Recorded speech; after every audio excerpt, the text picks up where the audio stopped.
Egun garrantzitsua da Urnietako udalarentzat orokorki Urnietar guztiontzat gaurko hau. Urnietako udalak eta Bake zentroak, lankidetza hitzarmen bat sinatzen dugu, Urnietan elkarbizitza eta bereizkidetze kultura sustatzeko.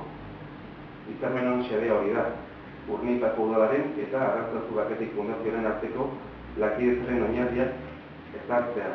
Urnietan bizikidetza eta adiskidetze kultura sustatuko duen jarduketa programa bat garatzeko, bai eta alderdi bakoitzak xede horretarako bere gain hartuko dituen konpromisoen esparrua arautzeko ere. Atal horietan lan asko egiteke dago eta lan hori egiteko borondatea konpromisoa hartzen dugu gaurko sinadura honekin. Errespetua, elkarren onespena eta elkarrizketa sustatu behar zirela, berriro dio. Errespetua, elkarren onespena eta elkarrizketa. Helburu horren berri ere hasiera-hasieratik izan dute Urnietako udalbatza osatzen duten beste bi alderdiek, bai Bildu eta PSek. Biekin, banak ezin ditugu hainbat bileretan, gaia bozeramaileen batzarrean jorratuko genuela esan genien, eta foro horretan 3 bilera eduki ditugu gaurko hitzarmenera iritsi arte. Gu bakikin ez da, daramagu denbora dezente plan inguruan erreflexioak egiten, eta urte honen hasieran planteatu genuen beharrezkoa izango zela udaletxeetatik lan bat egitea.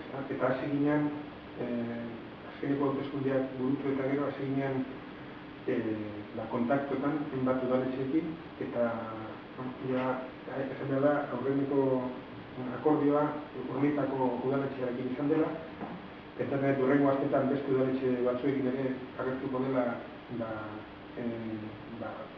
antzeko programak egingo ditugula, baina egia esan da Urnietakoa dela lehena, eta horrek guri ere oso ematen dugu, zeren abia puntua markatzen du kasu honetan. Ni azaldu nahi bakarrik hitzarmenaren edukia gutxi gorabehera, esan behar da 2012-2013 pentsatuta dagoela, 2 urtetarako, eta helburu nagusiak hauek dira, helburu bada,